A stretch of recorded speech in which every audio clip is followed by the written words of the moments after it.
بالله من شرور أنفسنا ومن سيئات أعمالنا. يقول تعالى: إن الله وملائكته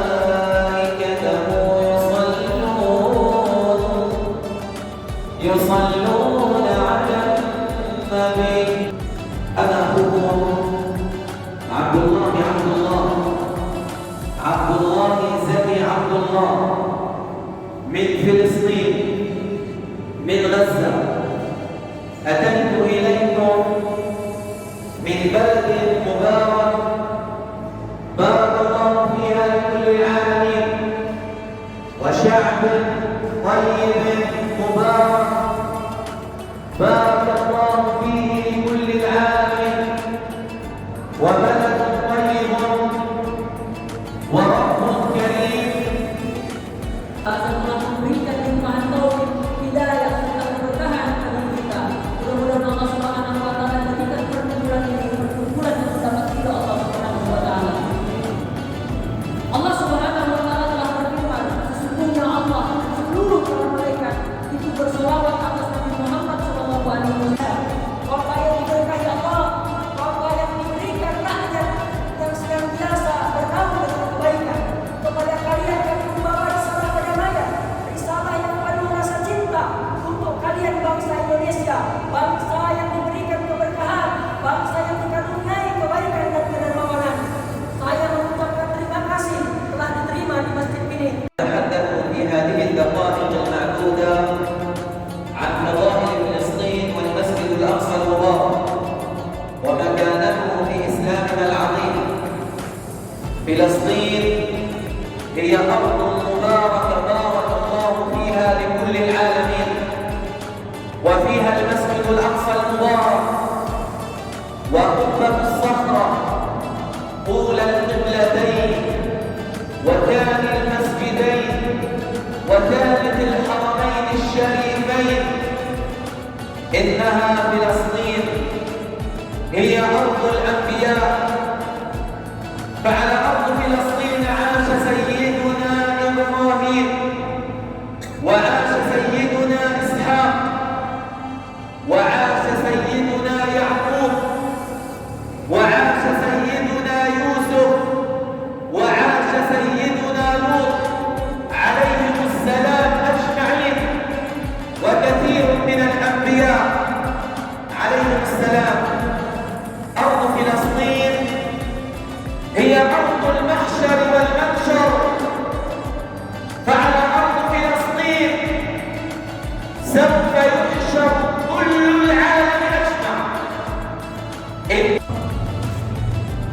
من المسجد الحرام إلى المسجد الأقصى الذي باركنا حوله لنريه من آياتنا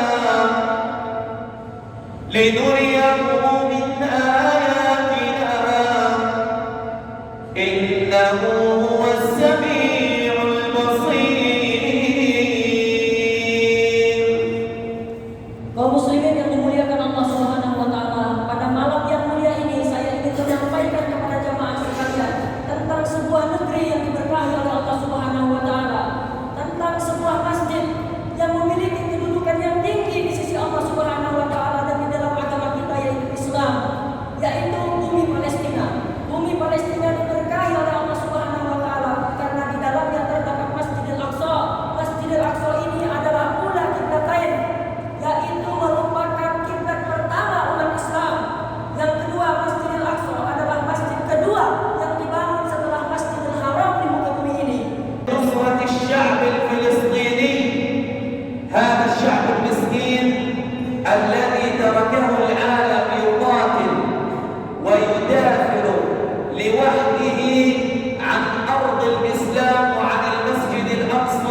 ولن يكتفي هذا قصف ودمار وتهجير وشهيد وجريح ويتيم وأسير، وهناك حصار في قطاع غزة، حصار لا يعلم حاله إلا الله،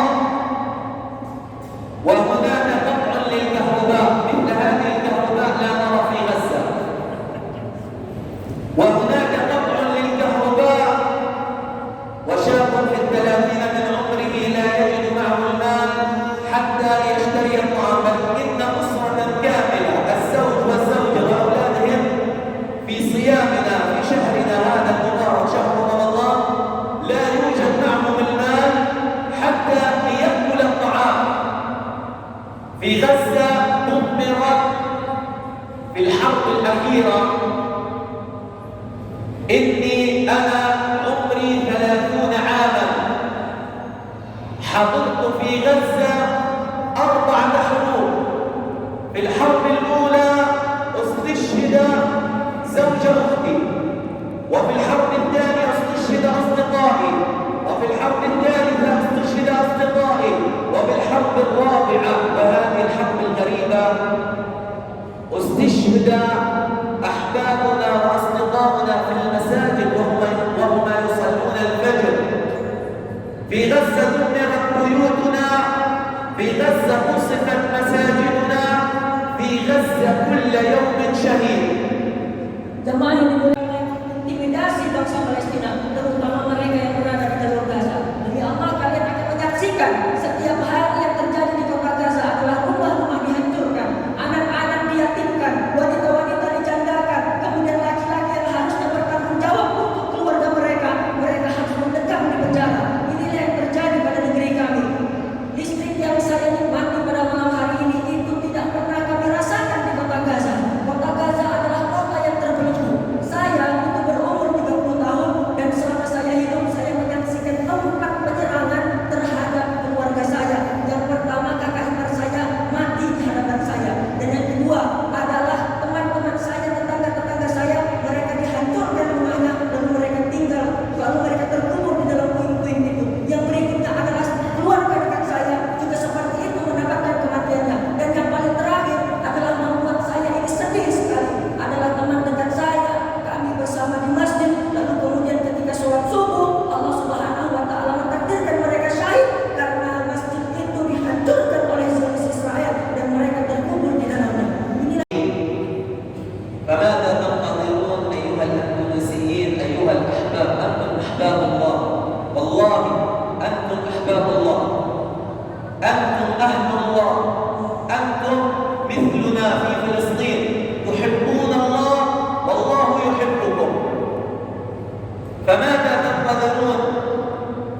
إن لم تستطيعوا بالقتال ففي الصدقة، وإن لم تستطيعوا فبالدعاء. يقول تعالى إن